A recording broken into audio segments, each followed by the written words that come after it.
صفحہ نمبر 568 پر ہے، ایسا کرنے سے نکاح پر کوئی فرق نہیں پڑے گا۔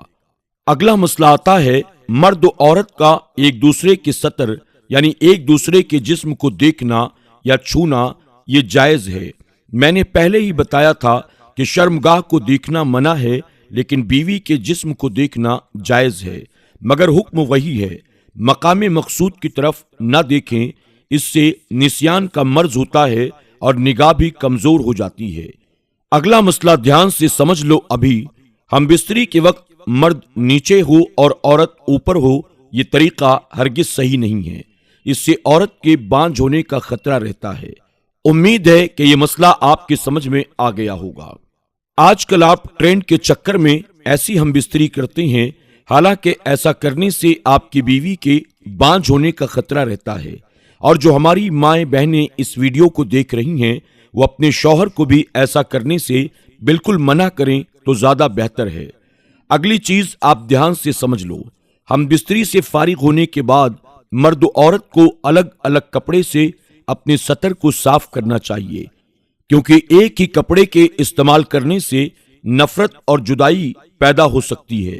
یعنی کہ جب ہم بستری سے فارغ ہوتے ہوں تو جسم پر گندگی یعنی جو ناپاکی لگی ہو اس کو اکثر لوگ ایک ہی ٹیشو پیپر سے یا ایک ہی کپڑے سے صاف کر لیتے ہیں، حالانکہ ایسا کرنے سے دونوں میں نفرت اور جدائی بڑھ جائے گی، اس لیے دونوں الگ الگ کپڑوں کا استعمال کریں۔ اگلی چیز آپ دھیان سے سمجھ لیں، انزال ہونے کے بعد یعنی کہ ہم بستری سے فارغ ہونے کے بعد دوسری مرتبہ اگر ہم بستری کرنا چاہتے ہوں تب بھی حکم یہ ہے کہ جسم کو دھو کر اور وضو کر لینا زیادہ بہتر ہے، ورنہ ہونے والے بچوں کو بیماری کا خطرہ بڑھ جاتا ہے۔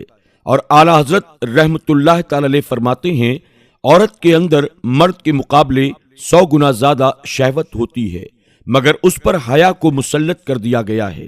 اگر مرد جلدی فارغ ہو جائے تو فوراً اپنی بیوی سے جدا نہ ہو بلکہ کچھ دیر ٹھہر جائے اور پھر الگ ہو۔ اگر آپ لوگ اپنی بیوی کے ساتھ ہم بستری کر رہے ہیں تو ظاہر سی بات ہے مرد جلدی فارغ ہو جائے گا، تو مرد کو چاہیے وہ اپنی بیوی کو پورے طریقے سے سیٹسفائی کر کے اس کے بعد ہی اپنی بیوی سے جدا ہو۔ اور حضرت امام غزالی رحمت اللہ تعالی علیہ فرماتے ہیں، ہم بستری کرنا یعنی صحبت کرنا لذت میں سے ایک لذت ہے، اور خواجہ جنید بغدادی رحمت اللہ تعالی علیہ فرماتے ہیں، انسان کو ہم بستری کی ایسی ضرورت ہے جیسے کہ غذا کی، کیونکہ بیوی دل کی طہارت کا سبب ہے۔ اور مسلم شریف کی ایک حدیث مبارکہ میں آتا ہے، جس طرح حرام صحبت پر گناہ ہے اسی طرح جائز صحبت پر نیکیاں بھی ہیں، یعنی کہ حرام طریقے سے ہم بستری کی جائے تو اس پر گناہ ملتا ہے، اگر اسی طریقے سے ہم بستری کو جائز اور اسلامی طریقے سے کر لیا جائے یعنی کہ شریعت کے مطابق کر لیا جائے تو اس کی ہر سانس پر اس کو نیکیاں بھی ملتی ہیں۔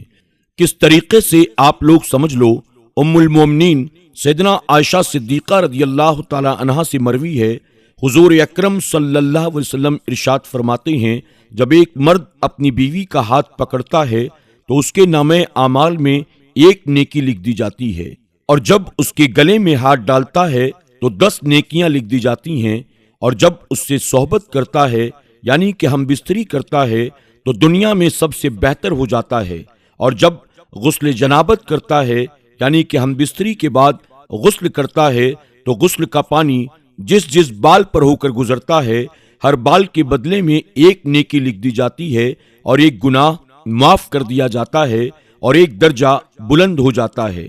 محبت کے ساتھ کمنٹ باکس میں لکھ دیجئے سبحان اللہ۔ حضرت عبداللہ ابن مسعود رضی اللہ تعالی عنہ سے ایک شخص نے عرض کی، میں نے ایک لڑکی سے شادی کی، مجھے لگتا ہے وہ مجھے پسند نہیں کرتی۔ آپ فرماتے ہیں، محبت اللہ کی طرف سے ہے اور نفرت شیطان کی طرف سے۔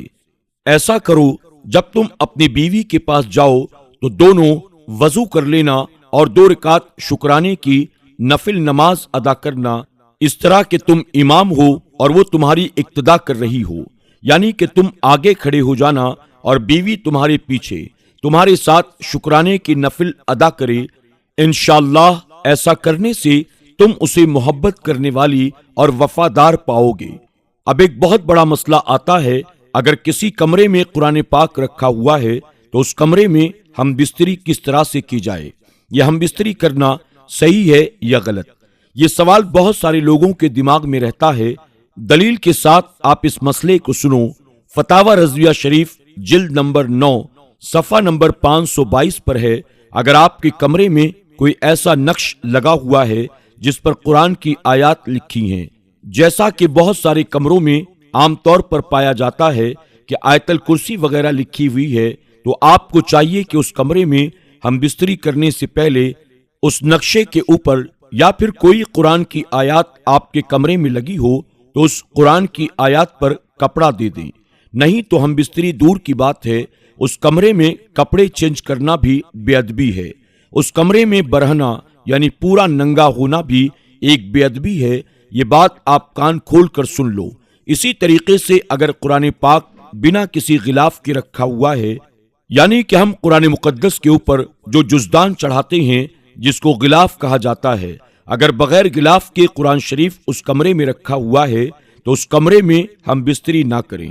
بہتر ہے کہ قرآن پاک کو غلاف کے اندر کر کے رکھیں تاکہ اس کمرے میں کوئی بھی بے ادبی نہ کر پائے۔ ایسا ہی قبلہ کی طرف پورے کپڑے اتار کر کھڑا نہیں ہونا چاہیے، ایسا کرنا بالکل منع ہے۔ زیادہ بوڑھی عورت سے یا کھڑے ہو کر صحبت کرنے سے جسم بہت کمزور ہو جاتا ہے، اسی طریقے سے بڑے پیٹ ہو کر صحبت کرنا یہ نقصان دہ ہے۔ اور ہم بستری کرنے کے بعد عورت کو دائیں کروٹ پر لیٹنے کا حکم ہے، یہ آپ کی اولاد کے لیے زیادہ بہتر ہے۔ اور ایک بات کا آپ لوگ ضرور دھیان رکھنا، ہم بستری کے بعد فوراً پانی پینا صحت کے لیے نقصان دہ ہے۔ ہاں لیکن ہم بستری کے فوراً بعد دونوں کا پیشاب کر لینا یہ دونوں کے لیے زیادہ فائدہ مند ہے۔ عورت کے ساتھ حیض میں یعنی کہ پیریڈ کی حالت میں صحبت کرنا جائز نہیں، اگرچہ شادی کی پہلی رات ہی کیوں نہ ہو۔ اب اگر آپ کی شادی ہوئی ہے، آپ کی بیوی کو پیریڈز ہو رہے ہیں، تب بھی حکم یہی ہے، چاہے وہ شادی کی پہلی رات ہی کیوں نہ ہو، اگر بیوی کو پیریڈز ہوں تو آپ اس کے ساتھ ہم بستری نہیں کر سکتے ہیں۔ اور اگر کوئی اس کو جائز یعنی کہ پیریڈز کے وقت میں ہم بستری کرنے کو کوئی انسان جائز کرے تو وہ انسان کھلا ہوا کافر ہے۔ اسی طرح عورتوں کے پیچھے کے مقام سے ہم بستری کرنا حرام ہے، یعنی کہ جہاں سے عورتیں ٹوائلٹ کرتی ہیں وہاں سے ہم بستری کرنا حرام ہے، اور یہ اللہ کو بالکل پسند نہیں۔ مسلم شریف کی ایک روایت میں آتا ہے کہ قیامت کے دن سب سے بدتر مرد اور عورتیں وہ ہوں گی جو اپنے راز کی باتیں اپنے دوستوں کو سناتے ہوں گے۔ آپ نے دیکھا ہوگا شوہر نے رات بھر جو کچھ کیا اپنے دوستوں کو جا کر بتا دیا، وہ بتا رہا ہے وہ بھی میں نے اپنی بیوی کے ساتھ ایسا ایسا کیا، عورت نے کیا، وہ اپنی سہیلیوں کو بتا رہی ہے۔ یہاں پر مسلم شریف جلد نمبر 1 صفحہ نمبر 464 پر صاف صاف لکھا ہے کہ قیامت کے دن سب سے بدتر مرد اور عورتیں وہی ہوں گی جو اپنی بیوی اپنے شوہر کے راز اپنے دوستوں کو بتاتے ہیں۔ ان چیزوں سے آپ لوگ توبہ کر لیں۔ آپ نے کئی ساری ویڈیوز ایسی دیکھی ہیں، عورتوں سے آپ 2 مہینے دور رہ لو نکاح ٹوٹ جائے گا، 6 مہینے دور رہ لو نکاح ٹوٹ جائے گا۔ اصل میں حقیقت کیا ہے وہ آپ لوگ ضرور جان لیں۔ عورت سے جدا رہنے کی مدت 4 مہینے ہے، اس سے زیادہ دور رہنا منع ہے، لیکن اگر کوئی شخص 1 سال بھی دور رہتا ہے اس سے اس کے نکاح میں کوئی فرق نہیں پڑے گا۔ یہ بات آپ لوگ اچھی طرح سے سمجھ لیں، افواہوں پر آپ لوگ زیادہ دھیان نہ دیں تو بہتر ہے۔ دوستوں، ہم لوگوں نے بہت سی ریسرچ کر کے یہ ویڈیو تیار کی ہے، آپ لوگ سوچ بھی نہیں سکتے کئی ہفتوں سے ان حدیث مبارکہ کو ہم نے تلاش کیا، اس کے بعد اس ویڈیو کو تیار کیا ہے۔ امید ہے کہ آپ کے سارے ڈاؤٹس کلیئر ہو گئے ہوں گے۔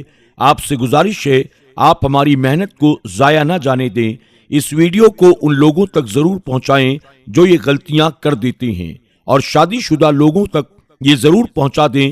اس ویڈیو میں کچھ ایسے مسئلے بھی ہیں جن کو شادی کے بعد سمجھنا بے حد ضروری ہے، اور جن لوگوں کی شادیاں ہونے والی ہیں یا جن کی شادی ہو چکی ہے ان لوگوں تک یہ ویڈیو ضرور پہنچا دیں، آپ کی بڑی مہربانی ہوگی۔ ہو سکتا ہے آپ کی ایک شیئرنگ سے کوئی بندہ ان غلطیوں سے بچ جائے اور اللہ تعالیٰ آپ کی اس نیکی کو قبول فرما لے۔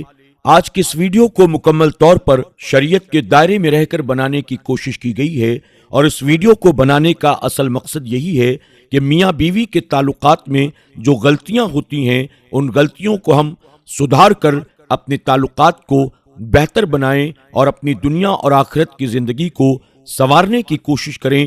اگر آپ اس ویڈیو کو اپنے دوست احباب کے ساتھ شیئر کرتے ہیں تو ظاہر ہے کہ آپ معاشرے کو سنوارنے میں اور میاں بیوی کے تعلقات کو سدھارنے میں ایک اہم رول ادا کریں گے۔ آپ تمام سے گزارش ہے کہ اسے زیادہ سے زیادہ شیئر بھی کریں، ویڈیو کو لائک بھی کریں، اور اس ویڈیو کے بارے میں آپ کی کیا رائے ہے کمنٹ باکس میں جا کر ضرور کمنٹ کریں۔